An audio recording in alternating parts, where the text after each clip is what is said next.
Pasti dong kalian semua sehat. Hari ini kita akan mengikuti Binda Iman Anak. Sebelum kita mengikuti Binda Iman, mari kita berdoa dulu. Nama Bapa dan Putra dan Roh Kudus. Yesus yang baik, terima kasih atas kesehatan dan istirahat tadi malam yang boleh kami terima. Sekarang kami akan mengikuti via online.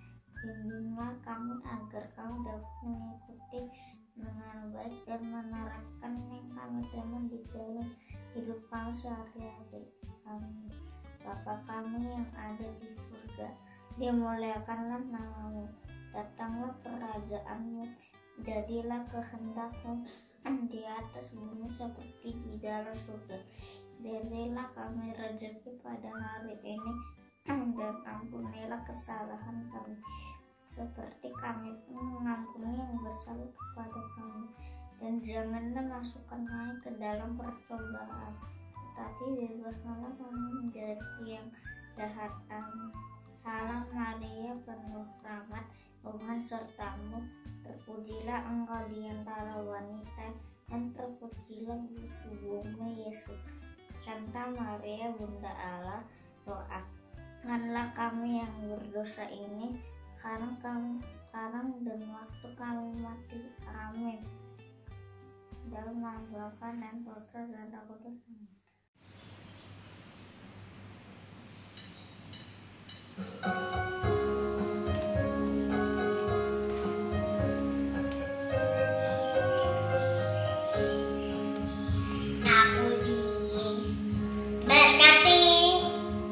Sepanjang hidupku diberkati, mulai dari bangun pagi, siang berganti malam aku diberkati. Kakek-kakek, nenek-nenek, tante-tante, om-om, pemudanya, pemudinya, semuanya diberkati Tuhan. Aku diberkati, sepanjang hidupku diberkati, mulai dari bangun pagi, siang berganti malam aku diberkati. Kakek-kakek, nenek-nenek, tante-tante, om-om, pemudanya, pemudinya, semuanya diberkati Tuhan.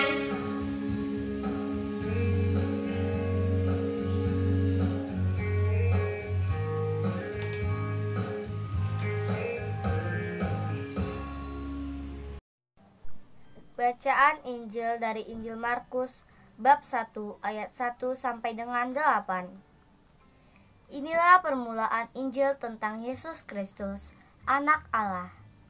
Seperti tertulis dalam kitab Nabi Yesaya.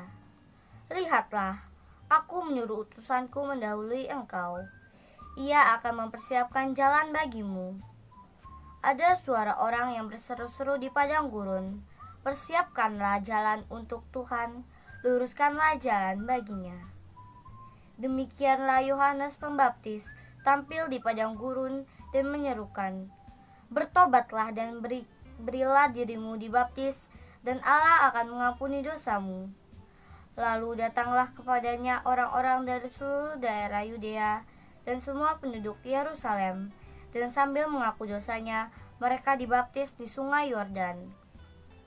Yohanes memakai jubah bulu unta dan ikat pinggang kulit, dan makanannya belalang dan madu hutan. Inilah yang diberitakannya. Sesudah aku akan datang, ia yang lebih berkuasa daripadaku. Membungkuk dan membuka tali kasutnya pun aku tidak layak. Aku membaptis kamu dengan air, tapi ia akan membaptis kamu dengan Roh Kudus. Demikianlah Injil Tuhan. Terpujilah Kristus.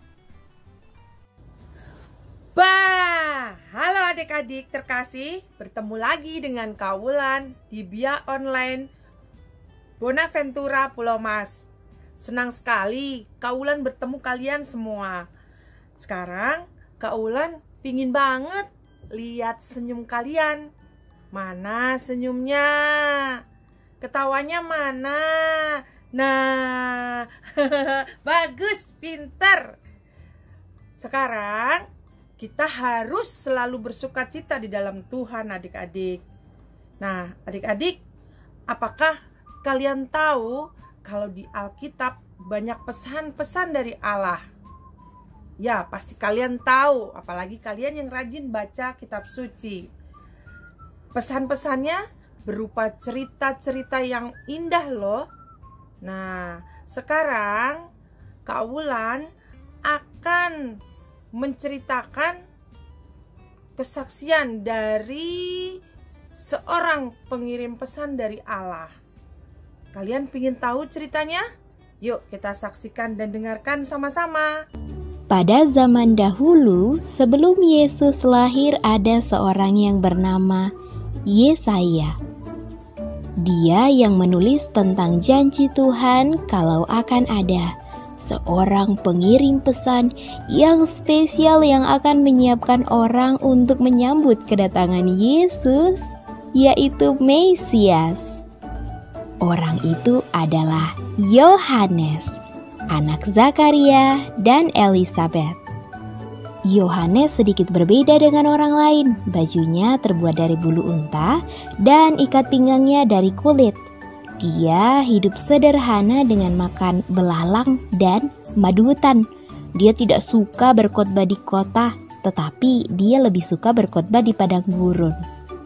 Orang-orang datang dari Yerusalem dan dari seluruh Yudea untuk belajar dari pengajaran Yohanes. Waktu dia berkhotbah di padang gurun Yudea, dia berkata pada orang-orang itu, "Bertobatlah, sebab kerajaan sorga sudah dekat." Dengan petunjuk Tuhan, dia menantang orang-orang itu untuk bertobat dan membaptis mereka di sungai Yordan sebagai simbol dari pertobatan mereka. Itulah sebabnya mengapa dia dipanggil Yohanes Pembaptis.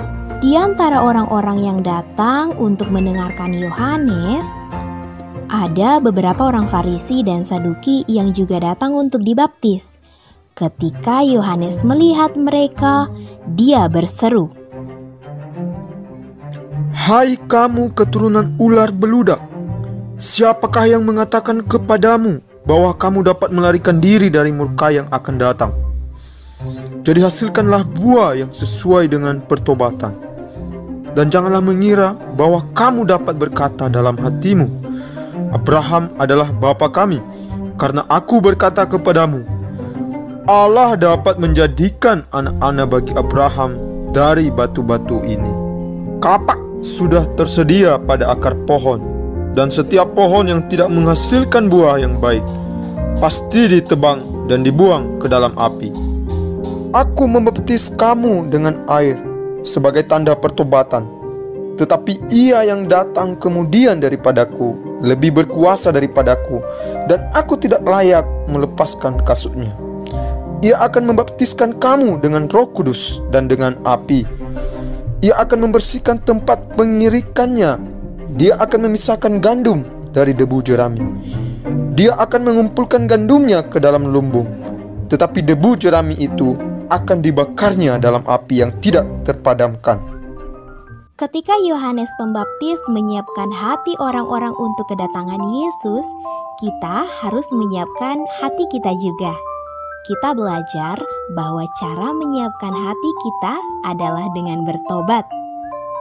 Dan bagi kita, bertobat itu adalah ketika kita harus berbalik dari semua dosa-dosa kita dan mengikuti Yesus. Bukalah hati kalian hari ini. Akuilah bahwa kita ini orang yang berdosa dan bahwa kita memerlukan juru selamat untuk menyelamatkan kita dari dosa-dosa kita. Sekaranglah waktunya untuk menerima Yesus sebagai Tuhan dan juru selamat pribadi kamu. Adik-adik, gimana ceritanya? Asik kan? Nah, siapa di antara kalian yang mau menjadi pengirim pesan dari Allah? Semua pasti semua mau. Kaulan yakin kalian mau menjadi pengirim pesan dari Allah. Gimana caranya adik-adik? Tadi adik-adik sudah lihat, adik-adik harus mau membuka hati, harus mau selalu bertobat, dan harus selalu mau berbagi dan mengasihi sesama kita. Sehingga kita mau menyambut Tuhan Yesus, kelahiran Tuhan Yesus dengan hati yang bersih. Dan yang perlu diingat dalam masa pandemi ini, adik-adik harus selalu menjaga kesehatan. Gimana caranya? Selalu rajin cuci tangan, menggunakan masker, dan menjaga jarak. Dan selalu tinggal di rumah, biar aman, gak boleh kemana-mana. Gitu, kita ketemu lagi lain waktu. Terima kasih, Tuhan memberkati kita semua. Teman-teman, marilah kita bersatu di dalam doa. Dalam nama Bapa, Putra, dan Roh Kudus. Amin. Tuhan Yesus, terima kasih. Kami sudah ikut bina iman bersama teman-teman lewat online. Berkati kami Tuhan di masa Advent ini, supaya kami dapat menyambut kelahiran-Mu dengan sukacita. Amin. Salam Maria, penuh rahmat, Tuhan sertamu. Terpujilah Engkau di antara wanita, dan terpujilah buah tubuhmu Yesus. Santa Maria, Bunda Allah, doakanlah kami yang berdosa ini, sekarang dan waktu kami mati. Amin. Dalam nama Bapa, Putra, dan Roh Kudus. Amin. Teman-teman, pakai hanya